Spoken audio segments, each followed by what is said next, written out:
자동차 용품 전문 쇼핑몰 오토모드. 안녕하십니까, 카인토TV의 유주입니다. 안녕하십니까, 이강환입니다. 예, 오늘은 저희가 또 유익한 정보를 전달해드리고자 우리 또 이강환 팀장님을 모셨습니다. 네, 오늘은 저희가 얼마 전에 좀 많은 홍수로 인해서 이제 침수차에 관련된 얘기들이 상당히 많이 나왔어요. 네. 그래서 저도 이제 소비자로서 이 침수차 관련돼서 이제 궁금한 사항들이 있어서 또 우리 구독자분들한테 같이 전달하면 좋지 않을까 생각해서 이렇게 영상을 준비를 했는데, 일단 궁금한 게 침수차 과연 중고차 시장에 많이 나오고 있습니까? 네, 나옵니다. 나오긴 나오는데 좀 극히 드문 경우고요. 제가 이 일을 하면서 침수차를 본 게 한 2번 정도? 진짜 그거 좋네요. 정도밖에는 안 돼요. 근데 한 번 같은 경우는 제가 침수차를 알고 가서 일부러 한번 구경을 하려고 본 거였고, 한 번은 이제 성능기록부에 기재되어 있는 걸 제가 못 보고 손님 오시기 전에 먼저 한번 이제 차량을 보러 갔었던 거고요. 일단은 그렇게 많이 나온다, 비일비재하게 중고차에서 침수차들이 많이 나온다라고 생각하는 건 조금 오해가 좀 크고요. 일단은 중고차 딜러가 침수차를 제일 싫어합니다, 고객들보다. 생각 외네요. 지금 보면은 저희 같은 경우 기사나 이런 데서 보면 그렇죠. 막 기사에서 얘기하잖아요. 침수차가 많이 생겨서 네. 중고차 시장이 쏟아질 거다. 그렇죠. 그러니까 이제 침수차를 거르는 게 중요하다 막 이렇게 나오는데, 그렇죠. 정작 막상 지금 얘기하신 것처럼 중고차 시장에서는 그렇게 많이 보기 힘든 매물이라는 그렇죠. 거잖아요. 네. 정말 의외인데, 그러면은 중고차 딜러분들은 왜 침수차를 싫어하나요? 일단은 정상적인 차량을 매입해서 판매하는 게 제일 머리 아프고 좋고요. 그렇죠. 침수차 같은 경우는 매입 후에 이제 상품화 작업을 거칠 때 뭐 내가 예산을 얼마를 들여야 되는지, 뭐 전기계통이 괜찮다, 아니면 뭐 이제 엔진이나 미션 쪽이나 뭐 이제 플러그 쪽이나 뭐 이런 쪽에, 그런 쪽에 이제 상품화 작업을 거치는 예산을 잡기가 굉장히 힘들고요. 만약에 상품화를 다 거친 이후에 문제가 없이 판매를 하더라도 나중에 이제 사후 처리할 때 그때도 또 금액이 어떻게 얼마나 들어갈지를 몰라서요. 그런 거 다 계산하고 하느니 그냥 정상적인 차 매입해서 판매하는 게 훨씬 머리 안 아프고 그게 더 이윤도 많이 담는 것 같습니다. 그러니까 우리가 지금 보면은 뭐 기사나 이런 데서 보면 막 어마어마하게 중고차 시장에 침수차가 쏟아질 거다라고 그쵸. 얘기를 하지만, 정작 딜러 일을 하시는 분들 입장에서는 굳이 문제되어 있는 차를 내가 구매해서 돈 쏟아붓느니 맞습니다. 정상적인 차를 매입을 해서 판매하는 게 훨씬 더 편하니까 네. 그게 더 낫다는 거네요. 맞습니다. 그리고 중고차 딜러들한테 차량을 판매를 하고 싶다라고 해서 이제 이 차량이 사실 침수 이력이 있다라고 하면 한 100명이면 99명은 안 한다 그럴 것 같은데. 그러면은 뉴스가 약간은 좀 오해 소지가 있는 부분도 있네요. 그렇죠. 그러면은 만약에 침수차를 중고차 딜러분께서 매입을 한다라고 했을 때에 대한 뭐 절차, 이런 과정들은 어떠나요? 중고차 딜러가 침수차를 매입하는 방법은 상당히 까다롭고요. 루트가 그렇게 공개되지도 않았고요. 그리고 그런 루트들도 많이 없는 상태고요. 그래서 이제 보통 첫째 같은 경우는, 중고차가 시장으로 유통이 되는 첫째 같은 경우는 이제 자기 차량분에 그 자차 보험을 가입한 차량들 같은 경우는 완전 침수가 되게 되면 이제 보험회사에 차량에 대한 중고차 시세에 대한 금액을 받고 지불을 받고 이제 차량에 대한 소유권을 보험회사 쪽으로 넘겨주게 되고요. 그러면 보험회사 쪽에서는 이제 어느 정도 살릴 수 있는 차들 같은 경우면 경매나 공매를 해요. 사실 폐차를 해야 맞는 건데 자기네들 기준에서 어느 정도 부합하다라고 하는 것들은 그렇게 이제 경매나 공매를 통해서 하면, 낙찰받는 사람들은 거의 대부분 높은 확률로 자동차 정비공업사예요. 왜냐하면 딜러들보다 뭐 배선이나 뭐 이런 여러 가지 것들, 얼마 정도가 들어야 내가 이 차를 상품화를 시켜서 어느 정도의 판매를 할 수 있겠다라는 지식이 확실하게 있으신 분들, 그런 분들이나 손을 댈 수 있는 게 침수차이기 때문에 보통은 중고차 딜러가 뭐 침수차 보험회사에 나오는 그런 경공매 코드를 가지고 내가 이거를 낙찰을 받고 싶다라고 하는 것들은 대부분 없다고 보시면 됩니다. 그러니까 결국은 첫 번째 같은 경우는 차량에 대해서 정확히 좀 많이 알고 전문 지식을 갖고 계신 분들이 내가 저거는 고칠만 하다, 내가 싸게 사가지고서는 그거를 싹 고쳐서 상품화 시켜가지고서는 결국 판매를 하는 거네요. 그렇게 판매를 할 때 또 한 가지 궁금한 게, 딜러한테도 그 고친 다음에 판매하는 경우도 있을까요? 그렇죠. 정비공업사에서 이제 매입 후에 상품화를 거친 후에 딜러 아는 분이나 뭐 이런 분들한테 침수차인 거를 어차피 보험 이력에는 등재가 되어 있으니까 침수차라고 그렇게 되어 있는 상태로 이제 딜러분한테 매입 가격을 이제 받아서 판매를 하고 이럴 수 있는 방식인데요. 어쨌든 그거는 뭐 이제 보험 이력 조회만 해보면 다 나와 있으니까. 문제가 되어 있으니까 그런 것들은 뭐 소비자가 모르고 구매할 일은 거의 없다고 보셔야죠. 그리고 또 다른 뭐 루트나 다른 방법으로 나오는 경우도 있나요? 두 번째, 침수차가 제일 많이 이제 시장에 나와 있는 경우는 개인 거래라고 보시면 됩니다. 이거는 첫째 같은 경우는 자차 보험을 가입하신 분들, 그분들 같은 경우는 보험회사에 소유권을 넘겨버렸으면 되니까 뭐 개인 거래로 판매하실 일이 없는 건데, 문제는 자차 보험에 가입하지 않으신 분들이 꽤 있으시잖아요. 그런 분들 같은 경우는 보험회사나 뭐 어디다가 이제 보상을 받을 길이 없어요. 그러면은 실제로 뭐 한 2, 3일 정도 차를 말려놓고 실내 세차 한번 하고, 그분들은 차에 대한 지식들이 많이 없으실 테니까 그렇게 해서 개인 거래로 물건을 올려놓고 판매하는 그런 경우들이 거의 대부분입니다. 한 10대 중에 침수차가 유통이 되는 것들이 그렇게 되면은 한 7, 8대 정도는 된다고 판단이 되고요. 그리고 이런 거 같은 경우는 자차를 이제 이용해서 보상을 받은 게 아니다 보니까 보험 이력에도 등재가 전혀 되어 있지 않아서 말 그대로 침수차인 거를 속이고 판매하는 수밖에는 안 되고요.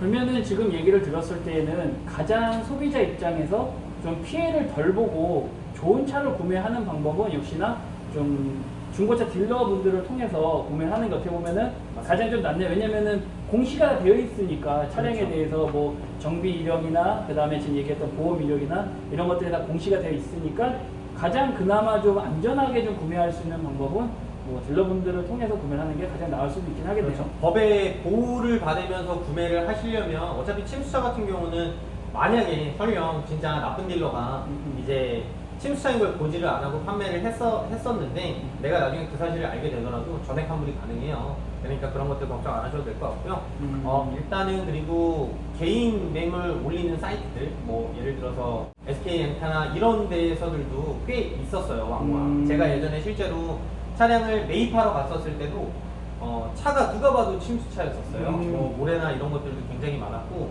일단 냄새도 좀 안 좋았고요. 뭐 체크등이 들어올 수 있는 건 다 들어와 있는 상태였고요. 그래서 혹시 침수차냐라고 여쭤봤더니 침수차가 맞다라고 솔직하게 얘기를 해주셨어요. 그래서 저는 더 이 차를 매입을 하지를 못하겠다, 아무리 싸게 주신다라고 하더라도 죄송한 거 추전비 없이 그냥 놔두겠다라고 했는데, 한 달 뒤쯤인가 문득 그게 궁금해서 이제 타 사이트를 차량 번호를 조회를 해봤더니 아니나 다를까 그런 얘기는 아무것도 없이 세차 깨끗하게 돼서 다 올라와 있더라고요. 그러니까 지금 뭐 자동차 사이트, 중고차 매매 사이트죠. 뭐 그렇죠. 지금 얘기했던 SK엔카, 뭐 보배드린 기타 사이트에서도 잘 한번 보셔야 될 것 같은데, 맞습니다. 그럼 중요한 거는 물론 이제 여러 유튜버들이 뭐 이런 정보를 전달해드리긴 했지만 침수차를 구별하는 방법도 굉장히 중요할 것 같아요. 네. 한 번 더 그 내용 좀 한번 찍어주시면 좋을 것 같은데 어떻게 구별하면 될까요?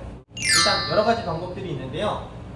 그 중에서 모든 이제 사람들이 알고 있는 것들 중에 허점들도 조금 얘기를 드릴게요. 그러면 첫 번째는 안전벨트 끝단 확인하는 거죠. 뭐 이제 안전벨트 있는 대로 그렇죠. 끝까지 네. 당겨서 확인하는 거. 근데 이거 같은 경우는 실제로 안전벨트를 확인해 봤을 때, 그러니까 안전벨트를 교환하지 않았다는 가정하에 확인해 봤을 때는 안전벨트가 제일 확실하기는 합니다. 근데 안전벨트 교환하는 거 생각보다 비용이 얼마 하지 않아요. 그래서 침수차나 이런 것들에 대한 이제 그런 식으로 수리하시는 분들도 그 정도는 다 알고 계실 거란 말이죠. 그거에 대한 허점을 노려서 그렇죠. 눈에 안전벨트- 보이는 것들은 네. 교체해버리는구나. 네, 안전벨트를 그렇게 해서 교환을 해버리는데요. 그런 경우도 있는데 또 이것도 너무 맹신하시면 안 되는 게, 안전벨트 같은 경우는 에어백이 전개될 정도로 사고가 났었을 때는 안전벨트는 교환하는 게 원칙이에요. 안전벨트 안에는 이제 조그마한 화약 같은 게 들어있어요. 그래서 사고 시에 이제 안전벨트가 더 이상 풀리지 않도록 한번 이제 꽝 다시 당겨주는 그런 기능들이 있어서 화약이 한 번 터지면은 또 이제 다시 쓸 수가 없잖아요. 그래서 사고가 있으면 안전벨트를 갈아주는 게 원칙이기 때문에 그것도 이제 안전벨트의 제조일자를 확인하는 거, 그것도 좀 허점이 없지 않아 있습니다. 그러니까 안전벨트를 단순히 끝까지 당겨서 확인해서 끝나는 게 아니고, 그렇죠. 교체를 했는지 안 했는지를 체크하기 위해서 제조일자까지 반드시 확인을 해서 네. 체크를 하는 게 그렇죠. 가장 또 포인트네요. 그렇죠. 근데 또 제조일자 같은 경우도 사고가 났었을 때는 안전벨트를 그냥 교환했을 수도 있으니까 그것도 너무 맹신하시면 안 되고요. 안전벨트를 확인하는 것 중에 제일 좋은 건 뒷자리의 안전벨트입니다. 뒷자리에서 뒷자리의 안전벨트 같은 경우는 교환하기가 굉장히 까다롭습니다. 그리고 뭐 교환을 하려면야 할 수는 있겠는데 아직까지 대부분의 뭐 침수차라든지 이런 것들 정비하시는 분들은 뒷자리 안전벨트까지 교환하시지 않을 거예요. 생각보다 까다롭게도 까다롭고 비용대도 꽤 큽니다. 여러분들 요거는 정말 좋은 꿀팁인 것 같아요. 저희가 단순하게 뭐 여러 정보들 나와 있는 거에서 안전벨트를 끝까지 당긴다라고만 알고 있었지 이런 내용들은 몰랐는데 지금 팀장님이 얘기해 주신 것처럼 1열이 아닌 2열 쪽에 안전벨트를 반드시 끝까지 당겨서 확인하는 것들이 제일 핵심인 것 같아요. 그래서 이것도 상당히 꿀팁인 것 같고 네. 또 다른 방법도 있나요? 두 번째는 많이들 알고 계시는 냄새입니다. 냄새는 절대 뺄 수가 없을 정도예요. 침수차 같은 경우는 저도 냄새를 한 번 딱 맡아봤는데 그 냄새가 아직도 잊혀지지가 않을 정도로 굉장히 좀 냄새가 많이 나고요. 이게 뭐 예를 들어서 사람들 차 냄새 나면 양파 껍질 올려놓고 뭐 햇빛에다 말린다 이런 식으로 갖다 없어질 수 있는 냄새가 아닌 게 뭐냐면 일단은 자동차 안에는 뭐 스펀지도 있고 뭐 흡음지들도 있고 굉장히 여러 가지의 많은 것들이 들어가 있어요. 그렇기 때문에 한번 이제 후정물을 한 번을 먹으면 그게 절대로 냄새가 지워지진 않습니다. 아무리 센 방향제를 놓는다고 하더라도 냄새 같은 경우는 어쩔 수가 없어요. 빼기 힘들구나. 실제로 우리가 보면은 뭐 스팀 세차 같은 거 몇십만 원짜리 하면 네. 뭐 담배 냄새나 찌든 냄새 이런 거 다 없앤다고 했지만 침수된 차의 냄새는 아까 얘기한 것처럼 여러 가지 뭐 스펀지도 있고 흡음제도 있고 이런 것들까지 다 할 수가 없으니까 네. 그 냄새가 고스란히 남는다는 네. 거잖아요. 만약에 내장재 전체를 바꾼다는 전제로 한다면 그러면 빠지지 않을까. 그렇게까지 정비는 하지 않을 테니까. 네. 그리고 또 있나요? 네, 세 번째는 배선이나 배선 커넥터나 뭐 이런 것들 이제 자동차가 녹이 쓰지 않아야 될 부분들에 녹이 심하게 있다든지 그런 것들 전자장비들 계속 보시면 돼요. 전자장비라고 하면 뭐 이제 엔진룸 열어서 휴즈박스나 이런 데들 확인해 볼 수도 있는데요. 또 여기서도 허점이 휴즈박스는 소모품이에요. 뭐 교체하면 전자장치에 뭔가가 문제가 있다면 교체를 또 할 수도 있는 거라 뭐 이제 나사를 풀러 썼던 흔적이 있다라고 해서 이 차가 침수차라든지 이런 걸로 의심하기엔 너무 확대 해석이고요.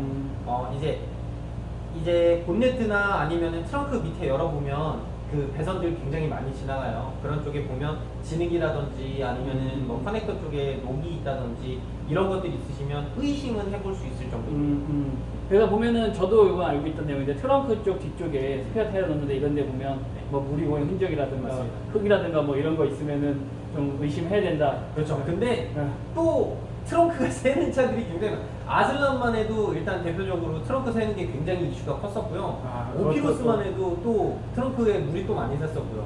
그런 걸로만 보기에는 너무 또 힘듭니다. 무리가 있네. 네. 그래서 결국은 이제 본넷을 열고 네. 안에 있는 전자장치에 관련된 지금 맞습니다. 여러 가지 그런 요소들을 좀 보고서 또 판단을 해야 되는데 네. 그럼 내용을 들어보면 한 가지 요소만 가지고서 침수차를 판단하기에는 좀 무리가 있고 맞습니다. 전체적으로 이런 내용들을 이제 뭐 시청자나 구독자분들 비롯해서 소비자들이 다 기억을 해가지고 네. 꼼꼼하게 체크를 좀 해야 되겠네요 이런 네. 것들을. 그리고 또 있나요? 네.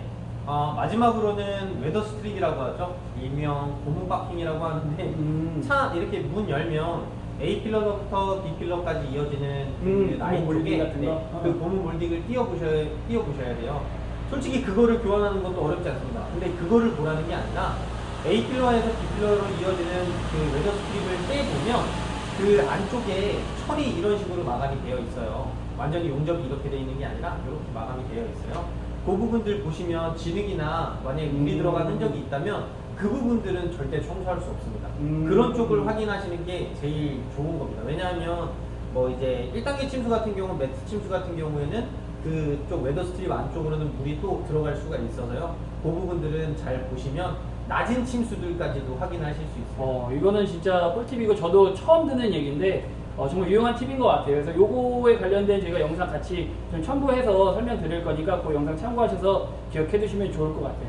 정말 다양하고 좋은 꿀팁이 많이 나왔는데 그래도 혹시 사람인지라 네. 만약에 내가 의도하지 않게 침수차를 구입을 했을 때에 대한 뭐 보상 방법 이런 것들이 좀 있을까요? 근데 물론 개인 간의 거래에서는 보상을 받기는 힘들겠죠. 그렇죠. 뭐 소송을 건다라고 하면 보상을 받을 수도 있을 것 같은데요.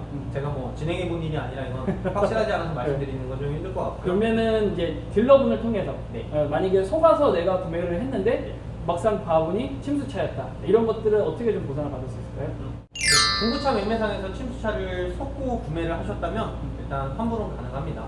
다행이네요, 그거는. 네, 뭐 취등록세나 뭐 이제 기타 부수 비용 같은 경우 그런 경우는 이제 차주하고 저에게 차를 판매하신 딜러분과 어느 정도 협의를 좀 거쳐야 될 텐데요. 차량 대금과 순수 차량 대금과 그리고 알선 수수료나 뭐 이런 거를 받으셨다면 관리 비용이나 이런 거를 내셨다면 그런 것들은 전액 환불이 전부 다 가능하고요. 그러면 하나 궁금한 게 예를 들어서 그냥 매도비라는 거를 이제 내잖아요. 그렇죠. 그럼 매도비도 돌려받을 수 있는 거예요? 매도비 같은 경우는 이게 딜러들이 직접 가져가는 비용이 아니에요. 이거는 그러니까 상사에서 상사. 취등록 이전 등록 대행 수수료라고 하는 게 정확한데요.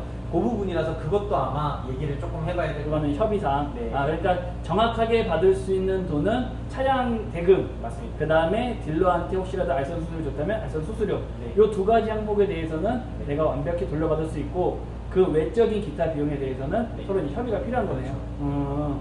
그러면은 이거 같은 경우는 그냥 딜러한테만 얘기를 하면은 해주는 건가요? 아니면은 만약에 딜러가 나 모르겠다 배째라라고 했을 때는 네. 뭐 어느 쪽에 또 우리가 얘기할 수 있는 공간이 있나요?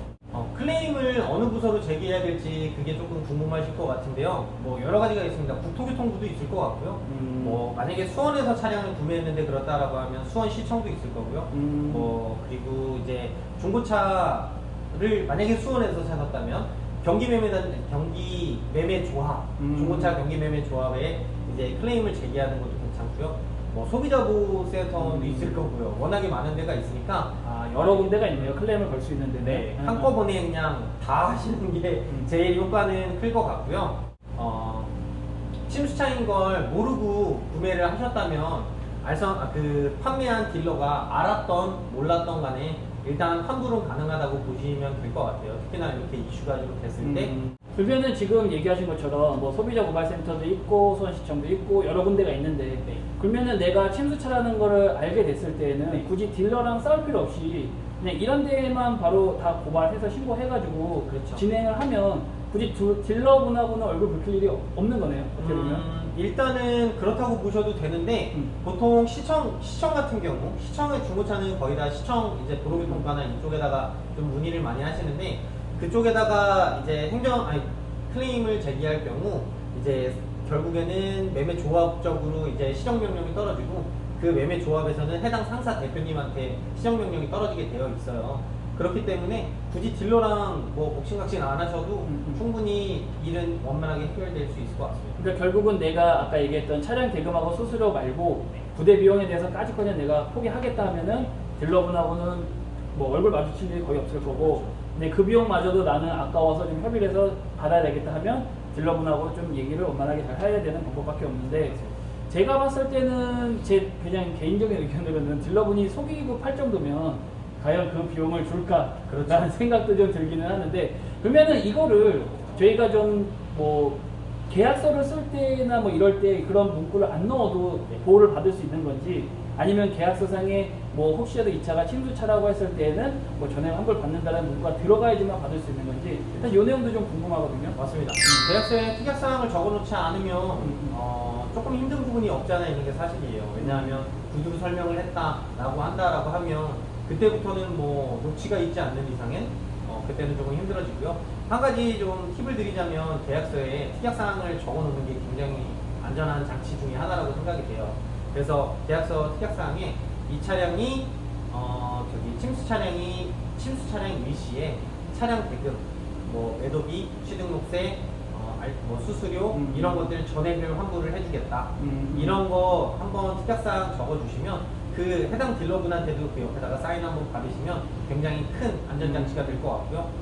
중요한 건 그 차량을 판매하시는 분이 딜러 사원증이 없으신 분일 수도 있어요. 그렇게 되면 누구든지 그 차량에 대한 책임을 지려고 하면 굉장히 이제 매매 계약서에 찍혀 있는 관인 해당 상사가 져야 되는 건데 그쪽에서는 또 이제 자기네 딜러 아니다 라고 나오면 그때부터 굉장히 힘들어집니다. 일단은 그러니까 매매 사원증이 있는 딜러를 확인하는 게 굉장히 좀 중요하고요. 그러니까 지금 얘기해 주신 것처럼 최근에 혹시라도 중고차를 구매하시려고 하시는 분들 물론 이후에도 마찬가지겠지만 중요한 거는 계약서상의 명시가 되느냐 안 되느냐가 사실 되게 중요한 거네요. 맞습니다. 네, 그래서 요즘에 중고차를 구매하시려는 분들 좀 불안하다 하시는 분들은 지금 팀장님이 얘기해 주신 것처럼 계약서 상에 반드시 그런 침수차 관련된 내용들을 한 줄 정도 문구를 꼭 확인하시고 지금 얘기하신 것처럼 판매하는 영업사원 딜러분께서 사원증을 갖고 있는지 안 갖고 있는지도 같이 좀 체크를 하시는 게 어떻게 보면은 요즘 같은 시기에 침수차를 구매할 때 대한 꿀팁이지 않을까 생각이 듭니다. 맞습니다. 그러면 이제 마지막으로 또 궁금한 게 원래는 저희가 뭐 이제 사고의 부위에 따라서 좀 다르긴 하지만 어떤 차들 같은 경우는 사고 난 차가 좀 더 저렴하기 때문에 뭐 사고차를 좀 추천하는 경우도 간혹 있잖아요.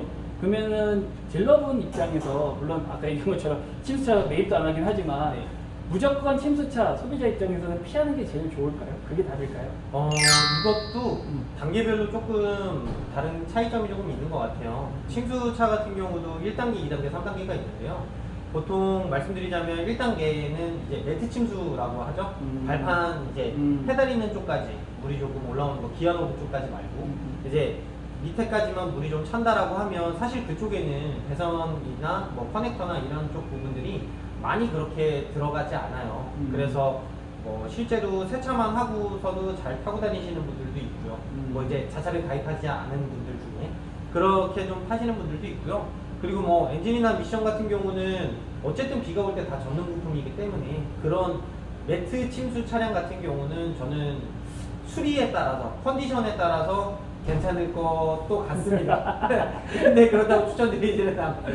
그러니까 지금 전반적인 뉘앙스로 봤을 때는 이제 사고차하고는 완전히 개념이 달라서 맞습니다. 침수차는 그냥 100% 피하는 게 어떻게 보면은 가장 좋지 않을까 네. 그렇죠? 라는 생각이 드는데 그래서 오늘 뭐 침수차 관련돼서 우리 또 팀장님 모시고 좀 이제 속속들이 세세한 얘기들 뭐 좀 일반인들이 알기 어려운 얘기들 좀 같이 나눴는데 저희 영상 보시고 또 궁금하거나 이야기하고 싶으신 거 있으시면 언제든지 댓글 달아주시고 제가 모르는 거는 또 저희 팀장님이 또 열심히 댓글 달아주실 거니까 편하게 댓글 달아주시면 될 것 같아요.